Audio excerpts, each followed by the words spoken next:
नमस्कार दोस्तों, आप सब देख रहे हैं टॉप या न्यूज़ चैनल में। आपके साथ हूँ आपका भाई संजीव कुमार शुक्ला। साथियों, ये देखिए खेसारी लाल यादव जी और उनके राइटर अखिलेश कश्यप जी, संजय कुमार जी, तमाम भोजपुरी के कलाकार एक साथ बैठे हुए और कल देर रात तक खेसारी लाल यादव जी अपने नए आने वाले देवी भक्ति सॉन्ग का शूटिंग किया है और बहुत ही तेज़ी से कर रहा है, क्योंकि नज़दीक आ रहा है दशहरा पूजा में खेसारी लाल यादव का गाना हर साल बजता है। देखिए इस साल कौन गाना बजता है। हालांकि फिलहाल अभी तो बहुत सारा गाना रिलीज़ भी हो चुका है, जैसे कि जय जननी जय जय, उसके बाद प्रसादी चटना बा, उसके बाद फिर 12 तारीख को रिलीज होने जा रहा है चलो बुलावा आया है, जो कि बिल्कुल साफ़ सुथरा देवी भक्ति गीत है। सारेगामा भोजपुरी पर रिलीज़ किया जाएगा, इसका टीजर भी रिलीज़ कर देगा। फाइनली आज ही रिलीज़ किया गया है।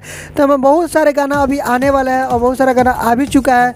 और पुराने गाने को तो लोग प्यार देते ही हैं, लेकिन नए गाने के सुनने को इंतजार करते हैं कब खेसारी भैया का कोई ब्लास्ट गाना आएगा जो कि हम सभी को मनोरंजन कराएगा। तो साथियों ठहर जाइए, बस कुछ ही दिनों हैं, बस आप सभी को मिलेगा। बस 2-4-5 दिन और 2-4-5 दिन के बाद आप सभी को तड़का तड़का वाला गाना तो मिलेगा, बिल्कुल देवी भक्ति के रूप में, जो कि आप सब झूम झूम करना चाहिएगा। तो चलिए साथियों, अपडेट आप सभी को कैसा लगा हमें कमेंट बॉक्स में लिखकर जरूर देगा। तो साथियों फिर से मिलते हैं एक लेटेस्ट अपडेट के साथ, तब तक के लिए टेक केयर, बाय बाय।